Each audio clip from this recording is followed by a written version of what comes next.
Είμαι η Αφροδίτη, είμαι στην Αγγλική Φιλολογία στο ΕΚΠΑ και είμαι στο 4ο χρόνο. Για την ομάδα προσβασιμότητας στο πανεπιστήμιο έμαθα τελείως την τύχη όταν μια γνωστή παίρνει τηλέφωνο τη μαμά μου και της λέει: είδα ένα βαν που έγραφε για το Πανεπιστήμιο Αθηνών και φοιτητές με άμεν.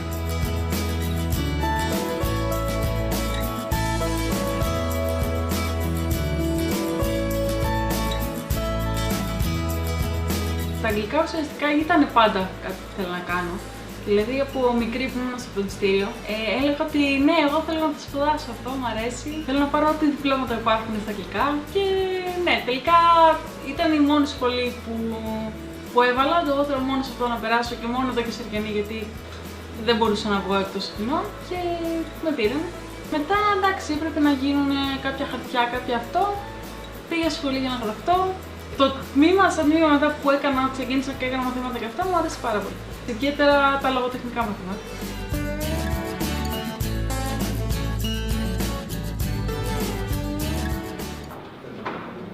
Όπως σας είπα, αυτό που θέλω είναι να βάλουμε λέξεις σε αυτό το τμήμα της ασπίδας. Στα άλλα τμήματα να μην υπάρχουν φράσεις, λέξεις, ποίηματα, οτιδήποτε. Λοιπόν, θα κάνουμε τώρα, θα μιλήσουμε για αυτή την ασπίδα, η οποία έχει πάρα πολύ ενδιαφέρον. Υπάρχει ένα δίπλωμα, γράφει αθλητής στο τέλος και έχει εδώ το όνομα. Και από αυτό καταλαβαίνουμε Αφροδίτη Δερζέντα, Αφροδίτη είναι δικιά σου η ασπίδα, έτσι. Και οι λέξεις που σας ζήτησα έχουν γραφτεί με μολυβάκι και όχι με στυλό, και αυτό έχει τη σημασία του. Και λέει έζησε, αγάπησε και αγαπήθηκε. Στα αγγλικά, lived, loved and was loved. Αφροδίτη, θες να πεις κάτι εσύ για την ασπίδα σου? Σου δημιούργησε κάποιο πρόβλημα, κάποιο τμήμα από αυτά? Όχι, εντάξει, ήξερα λίγο πολύ τι θέλω να βάλω. Εντάξει, στη προσωπική αποτυχία ήθελα να βάλω κάτι άλλο. Τελικά δεν μπόρεσα από το πρωί γιατί ήθελα να βάλω σαν φωτογραφία κάτι τέτοιο. Αλλά και αυτό είναι, εντάξει, αρκετά καλή αποτυχία. Ναι, όχι, εντάξει, δεν θέλω να πω κάτι άλλο. Ωραία.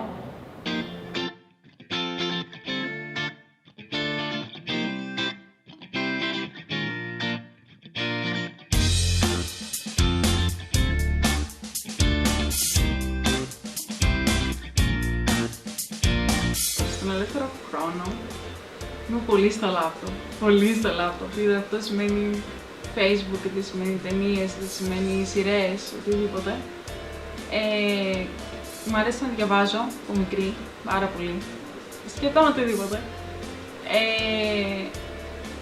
Ναι, πολύ διάβασμα. Μ' αρέσει η μουσική, πολύ, ναι, να ακούω.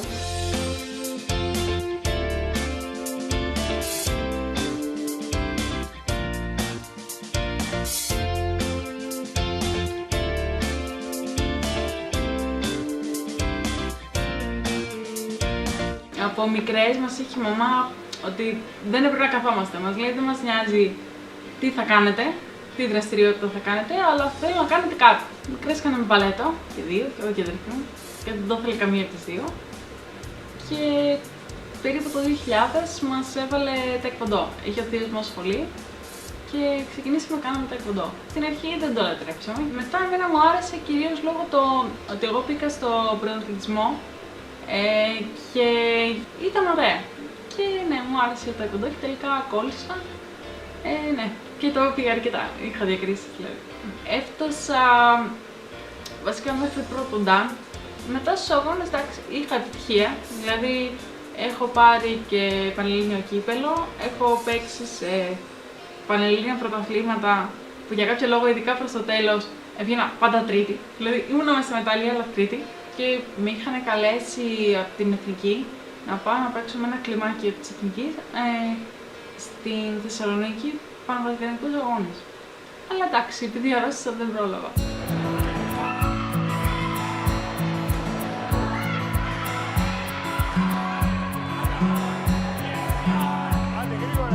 Όλοι μέσα στο σώμα μας έχουμε λίγους. Εμένα για κάποιο λόγο, κάποια στιγμή, κάποιος από τους ιούς ενεργοποιήθηκε και προσέβαλε το νευρικό μου σύστημα. Εγώ το έπαθα αυτό το 8, ήταν μόλις είχα ξεκινήσει τη Δευτέρα Λυκείου και ξεκίνησε με έναν έντονο πονοκέφαλο. Συνέχισε με έναν έντονο πόνο στη μέση και μετά απλά μπήκα στο νοσοκομείο. Έκατσα κάποιο διάστημα στην εντατική. Όταν ήταν στην κορύφωση της ασθένειας, ήταν που δεν μπορούσα να κλείσω τα μάτια μου.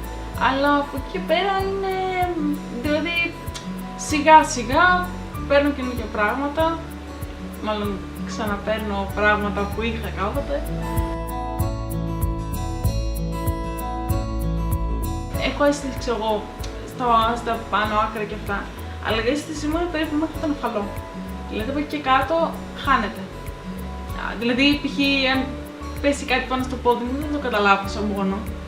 Θα καταλάβω ίσως, ανάλογα που θα πέσει, ότι κάτι χτύπησε το δέρμα μου εκεί, αλλά δεν καταλάβω τι είναι, αν πονάω, αν κάνω, τι κάνω. Και στο χέρι μου δεν βγαίνει σαν κίνηση, αλλά βγαίνει σαν ότι οι μύες μου είναι σφιγμένοι, είναι σφιγμένοι οι καμπτήρες, γι' αυτό είναι έτσι. Δεν είναι εδώ που θα πρέπει να είναι, είναι εδώ στα κάτω.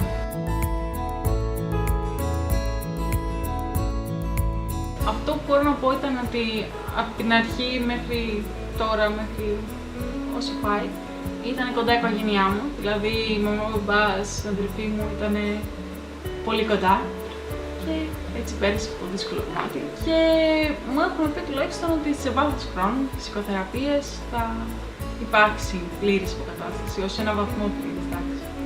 Αυτό. Και τώρα είμαι σε φάση φυσικοθεραπείας.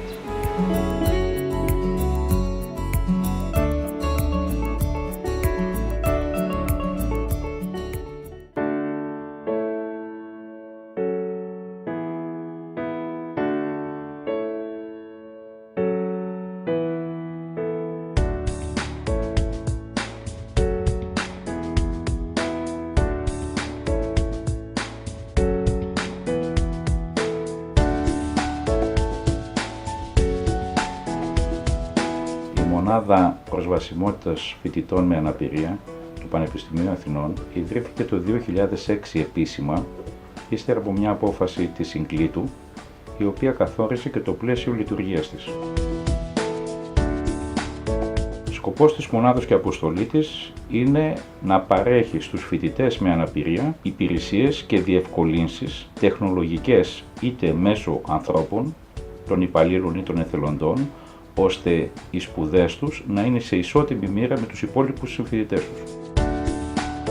Το Πανεπιστήμιο Αθηνών έχει ενεργούς προπτυχιακούς φοιτητές 50.000. Σε αυτούς τους φοιτητές υπολογίζουμε ότι οι φοιτητές με σοβαρές αναπηρίες είναι περίπου 1.000. Από αυτούς εμείς εξυπηρετούμε κάθε χρόνο, γιατί πρέπει οι ίδιοι να ζητήσουν τις υπηρεσίες μας από τη μονάδα, περίπου 300.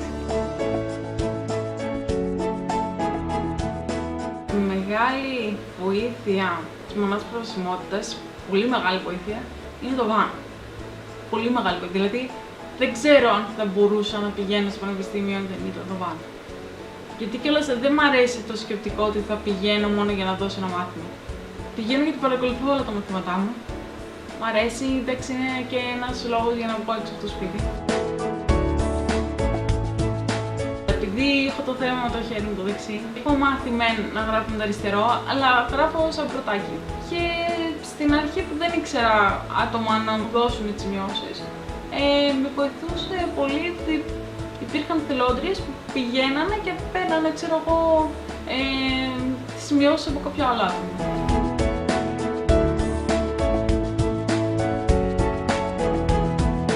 κάθε εξάμηνο, 2 φορές το χρόνο δηλαδή, οργανώνουμε μία κατάρτιση των φοιτητών που δεν έχουν αναπηρία, ώστε να μπορούν να υποστηρίξουν σε συγκεκριμένα αντικείμενα, συγκεκριμένες υπηρεσίες, τους φοιτητές με αναπηρία.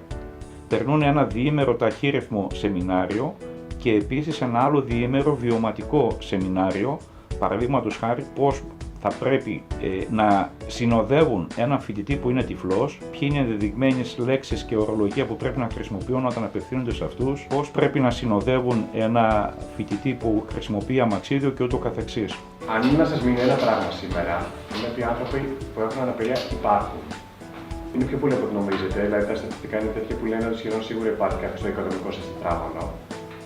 Απλά μπορεί κανείς να μην τον βλέπετε. Όπως και εμένα, οι γείτονες που δεν με βλέπαν πρόσφατα, γιατί εγώ όταν έβγαινα από το σπίτι μου πήγαινα στην πιλωτή, έμπαινα στο αυτοκίνητο και έφευγα με το αυτοκίνητο. Οπότε να ξέρεις ότι υπάρχουν και μετά, αν θέλεις να κάνεις κάτι γι' αυτό.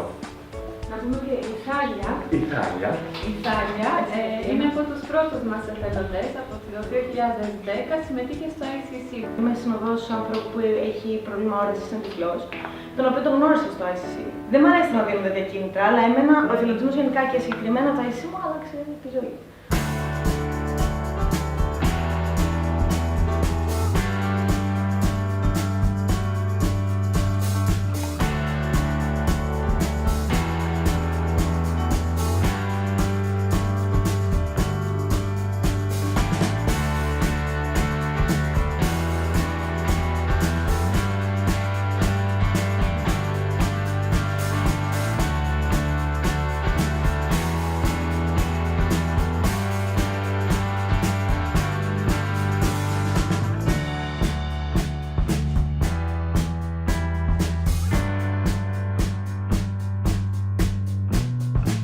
Εγώ είμαι η Χαρά και πριν λίγους μήνες αποφοίτησα από την Αγγλική Φιλολογία.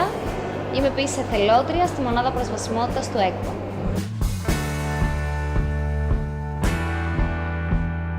Έμαθα για τη μονάδα προσβασιμότητας μέσα από την επίσημη ιστοσελίδα του Καποδιστριακού Πανεπιστημίου. Το μοναδικό κίνητρο ήταν στην ουσία η ανάγκη για προσφορά βοήθειας και στήριξης σε άτομα που το χρειάζονται.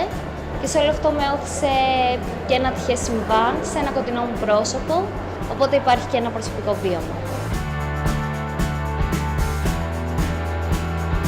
Η αλήθεια είναι ότι πρώτα απ' όλα η προσφορά μου σε εθελόντρια βοηθάει εμένα την ίδια. Είναι καλύτερο μερικές φορές να δίνεις παρά να παίρνεις και έτσι σου δίνεται η ευκαιρία να γνωρίζεις καλύτερα τους άλλους και τον εαυτό σου. Το κοινωνικό έργο που προσφέρω πιστεύω είναι καλύτερα να το κρίνει ο κάθε φοιτητής με αναπηρία που συνεργάζομαι μαζί του παρά εγώ ίδια. Σχετικά με την ομάδα εθελοντών στο Πανεπιστήμιο, πιστεύω ότι καλό είναι που υπάρχουν. Μακάρι να υπήρχαν και πιο πολλοί. Ξέρουν να βοηθήσουν και είναι καλό το ότι παίρνουν μια εξοικείωση με το όλο θέμα και δεν το φοβούνται τόσο πολύ, ρε παιδί μου.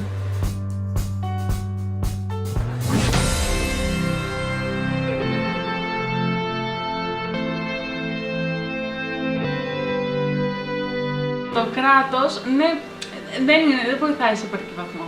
Δηλαδή, ναι, υπάρχουν μέρη που μπορώ να πάω. Είναι δρόμοι που έχουν πεζοδρόμια μεγάλα και αυτά και είναι ωραία. Ξέρω εγώ στον Πανεπιστημίου πάω άνετα, στο Σύνταγμα. Αλλά και τα άλλα είναι μες στη Λακκούβα, δεν είναι καλή κατάσταση. Ας το θέσουμε έτσι.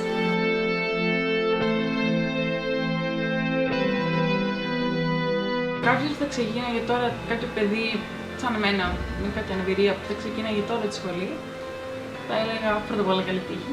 Μακάρι να σε πετύχουν καλοί άνθρωποι. Και από εκεί πέρα να το ψάξεις.